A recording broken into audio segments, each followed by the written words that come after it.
Olá pessoal, aqui é o Márcio Okabe e eu vou começar a falar sobre alguns temas da metodologia Ikigai. Foi um curso de formação do Ikigai Brasil que eu fiz, muito bacana. Eu vou começar a falar para vocês sobre alguns autores. Eu vou começar com a PNL, Richard Bandler e John Grinder. A PNL é a programação neurolinguística. E a melhor forma de explicar o que é programação neurolinguística é fazendo um exercício. Então, gostaria que vocês fechassem os olhos e imaginassem cortando um limão. Aí você corta o limão, depois pega uma das metades do limão, leva até a boca e espreme. E aí você sente aquele caldo do limão bem azedo. O que acontece? Você começou a salivar? A programação neurolinguística ela é um estudo muito antigo, já tem mais de 20 anos, e é a forma da gente pensar. O nosso cérebro é um tripé, onde tem a linguagem, que foi o que eu utilizei, você tem a programação do cérebro, que foi o padrão mental, limão, você criou a imagem da situação, então é programação neurolinguística, então você conseguiu acionar a saliva, então você conseguiu acionar como se aquilo fosse uma realidade. Então o tripé da linguagem, da programação e da neuro, que foi o que aconteceu. E eu vou ler aqui um pouquinho, comentar um pouco a história. O Richard Bandler, um dos co-criadores da neurolinguística, ele foi fazer um estudo e era um estudante de filosofia e psicoterapia. E ele foi colocado uma tarefa para ele analisar os vídeos do Fritz Perls, que era o criador da Gestalt terapia, que é uma das terapias existentes hoje, das dezenas que existem. E o Richard Bandler, de tanto ele ver os vídeos, porque ele tinha que ver os vídeos e anotar, fazer um estudo daqueles vídeos, ele começou a perceber um padrão de atuação, um padrão de comunicação. E ele começou a usar esse padrão, ou seja, ele começou a modelar. Ele viu qual era o padrão de linguagem e comportamento. E ele conseguiu obter resultados tão eficazes quanto o Fritz Perls. Aí o que aconteceu? O Richard Bandler, que tinha apenas 22 anos, ele conheceu o John Grinder, que é o cofundador junto com ele. O John Grinder, ele é linguista, ele estudou linguística, então ele foi o orientador do Richard Bandler.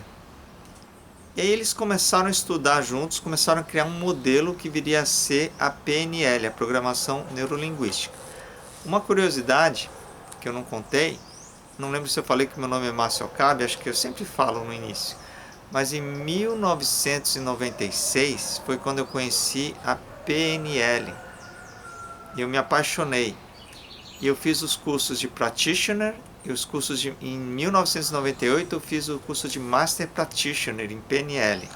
Então é por isso que eu conto essa história aqui, eu conto isso com muita felicidade, compartilhando com vocês algo que eu aprendi há muito tempo atrás. Então, o que os dois começaram a fazer também? Eles começaram a modelar a terapeuta de família Virginia Satir. Só pessoas incríveis, né? Aliás, eu preciso pesquisar mais sobre a Virginia Satir também, que eu confesso que eu ainda não estudei a fundo. E o hipnoterapeuta Milton Erickson. O que eles fizeram? Eles começaram a observar essas pessoas. Eles começaram a perceber que as pessoas que tinham sucesso tinham um padrão de linguagem, um padrão de comunicação com as pessoas que eles faziam terapia. Eu ia falar cliente, mas é que eu não gosto de cliente. Eu acho que a gente está em outro momento. Mas, Márcio, o que exatamente é esse padrão? Como é modelar alguém de sucesso? Então, basicamente, eu vou dar um mini resumo. Assim, uma das essências da programação neurolinguística, aliás, deixa eu mostrar aqui, ó. Ele trabalha com os padrões, todos os 5 sentidos. Então, aqui não tá, mas eu vou falar porque eu sei. Ele trabalha com o seguinte sentido: as pessoas têm um padrão preferencial de comunicação. Tem gente que é mais visual, tem gente que é mais auditiva, tem gente que, se alguém ficar falando lá sem mostrar nenhum visual, as pessoas prestam atenção. Essa pessoa tende a ser mais auditiva. Não é o meu caso. E tem pessoa que é mais sinestésica, que gosta de tocar, conversar. Sabe aquelas pessoas que tocam nas pessoas quando estão conversando? São mais sinestésicas. E o visual que vai mais pelo visual. Então, se você é visual e a pessoa é sinestésica, por exemplo, você fala: olha, eu estou vendo, eu estou notando, olha, isso daqui é como um brilho, é como um raio de sol, é quando você ilumina melhor as ideias, você está sendo visual. E a pessoa que é sinestésica, ela vai entender menos. Agora, se você fala: olha, eu sei que a pessoa é sinestésica, aí eu falo: olha, eu estou sentindo, que é muito importante você perceber o que é que o seu corpo está falando. Você sentir, aí você fala: pega agora no papel. Isso a pessoa que é sinestésica, ela tende a absorver melhor essa informação. Mas vamos lá, eu vou compartilhar algumas frases que são frases que trazem muito da neurolinguística. Quer você acredite ou quer você acredite ou não que pode fazer alguma coisa, você está certo. Richard Bandler. A confusão é o começo de uma nova realidade. Bandler também. Aliás, em tempos de coronavírus é bem uma confusão mesmo. A coisa boa do passado é que ele acabou. Bandler. Qualquer coisa que você resiste, persiste. John Grinder. Então, em tempos dessas mudanças, olha só, a gente está sendo chamado a mudar. Então, se você se apegar ao passado, é difícil, porque o passado persiste. É fácil sentir-se deprimido se você olhar para baixo o tempo todo. Grinder. Também tem muito a ver com essa programação. Se eu olhar para baixo e falar: nossa, lamentando a crise, ela persiste. Se o que você está fazendo não está funcionando, faça outra coisa. John Grinder. Lembra aquela frase do Einstein também: insanidade é fazer as mesmas coisas esperando resultados diferentes. Tem uma frase que não está aqui, mas que em 1996, quando eu comecei a aprender neurolinguística, foi a frase que mais me marcou, que é: a responsabilidade da comunicação é do comunicador. Então, o que é que a gente vê? E eu também, logicamente, eu estou dentro. Nas confusões, quando tem algum conflito, é comunicação expectativa. As pessoas esperavam coisas diferentes, ou seja, a comunicação não foi transparente. Então, em todo conflito que a gente tem, pessoal ou profissional, para pensar onde você também falhou na comunicação. Depois que eu aprendi neurolinguística, algumas frases que eu eu uso a palavra nunca. Eu nunca mais usei. Você não me entendeu. Eu não uso mais essa frase. Porque quando alguém não me entende, eu penso: poxa, eu acho que eu não expliquei direito. Aí eu falo a frase: olha, eu acho que eu ainda não expliquei da forma correta. Então, olha a programação diferente. Você não me entendeu, você joga para o outro.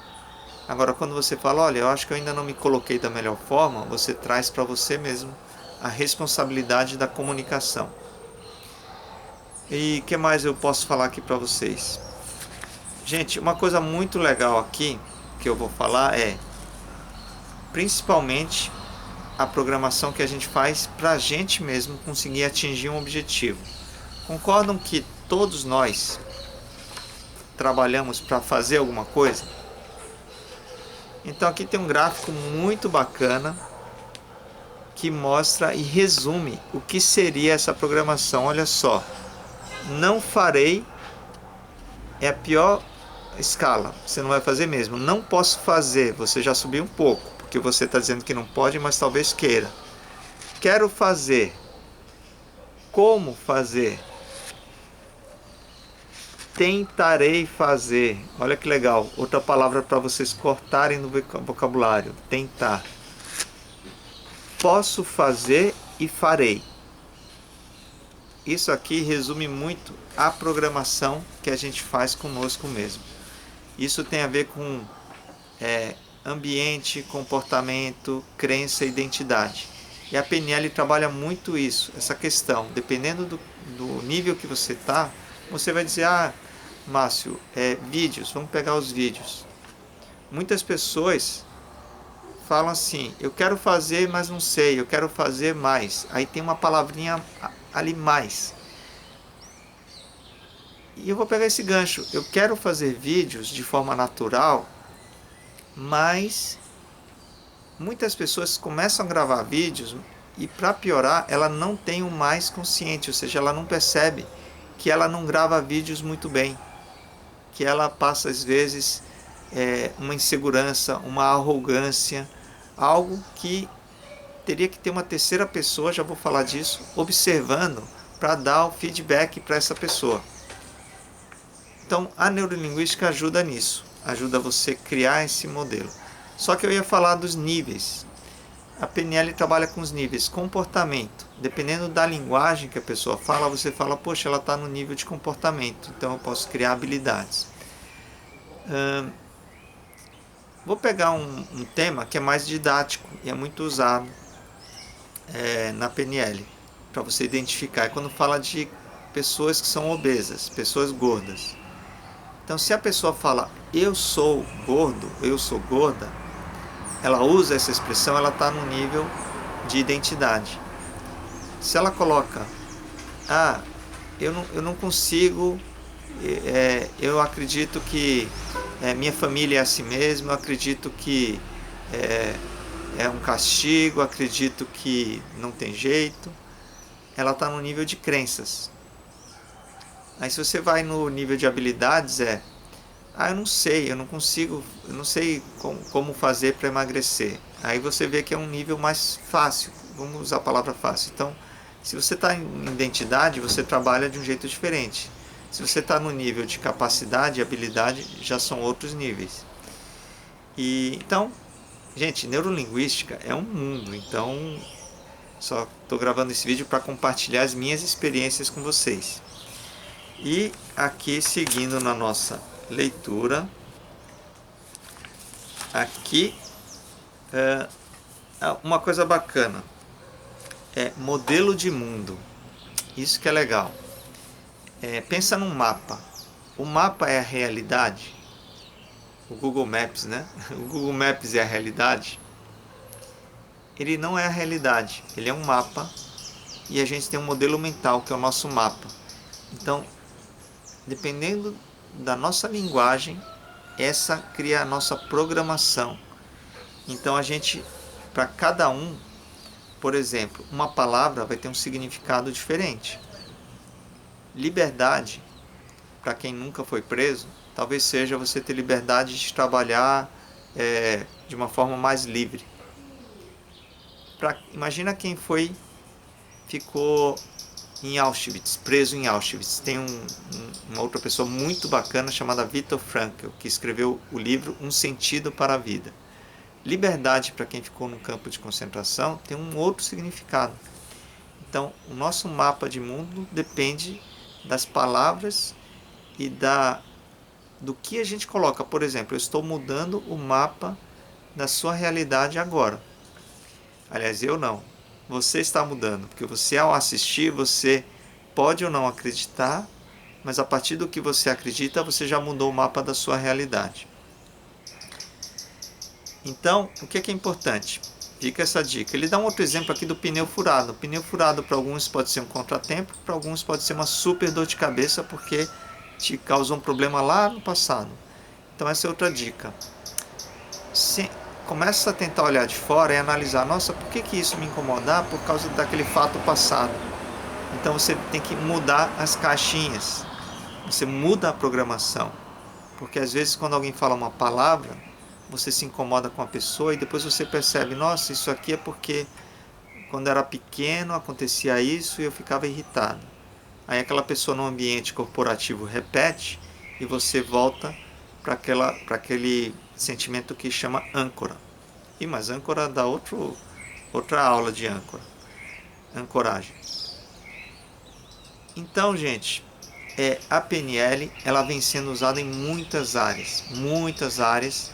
Ela teve um período que ela ficou banalizada, porque muita gente começou a aplicar PNL sem ter o devido conhecimento. Criou-se uma disputa entre psicólogos, psicoterapeutas e quem não era profissional, e com razão, porque imagina você lidar com um ser humano sem ter conhecimento e ainda se colocar como terapeuta. Mas o que aconteceu? Aconteceu que hoje isso se transferiu para o coaching. Então é natural. Agora, PNL é uma ferramenta que foi adotada, é adotada pelos profissionais de psicologia, de terapia, que entendem a força. É mais uma ferramenta muito poderosa para você usar no seu dia a dia. E aqui, nossa, está sendo uma super retomada da... Ele fala de 3 palavras que são um pouquinho mais, não são tão usuais. Metamodelo, aliás, metacognição, é a capacidade de saber o que se conhece, ter uma habilidade e poder explicar como ela é realizada. Vou dar um exemplo. Quem me conhece sabe que eu amo origami. Origami é o meu ikigai. Tem gente que às vezes cozinha, ou faz a habilidade e você pergunta, como é que você cozinha esse prato? Como é que você faz isso? E a pessoa, ela não consegue explicar como ela faz aquela habilidade. O origami eu sei que precisa ter foco, você precisa ter foco, atenção, você precisa ter habilidade manual para conseguir executar uma peça de origami. Então eu consigo explicar o que acontece. Metamodelo aqui já é um pouquinho mais diferente. É quando você, aqui acho que exige até outro vídeo, na descrição vou pesquisar porque é um pouco mais complexo, não é tão simples. Mas como é que eu vou dizer? Por exemplo, quando você tem aquele modelo, os homens não prestam. Os homens não prestam é um modelo bem interessante. É um padrão, é um metamodelo. Acho que ficou claro, né? Então esses metamodelos precisam ser ressignificados, senão você cria limitações no seu comportamento. E essa aqui que eu acho muito bacana, chama-se metaposição. Metaposição é a terceira pessoa. É a que eu ia comentar aqui no final. É quando você tem 2 pessoas conversando, 2 pessoas principalmente discutindo. Não importa, não precisa ser discutindo. 2 pessoas conversando, interagindo, mas de repente há uma discussão, um debate sobre uma divergência. Terceira pessoa é uma pessoa de observação que vai dizer, Márcio, naquela hora que a pessoa falou tal coisa, você se exaltou, você interrompeu e falou alto. Como é que é essa terceira pessoa? É você criar esse hábito de quando você está aqui interagindo, você se colocar como terceira pessoa e imaginar aquela situação. Aí você fala, nossa, Márcio, realmente eu não deveria ter feito aquilo. Lógico que no início não é fácil. Então qual é a forma de você praticar PNL? Com mais pessoas. Então vamos supor que você está lá no Zoom e você pode falar com uma pessoa, um amigo, falar, olha, você pode me observar?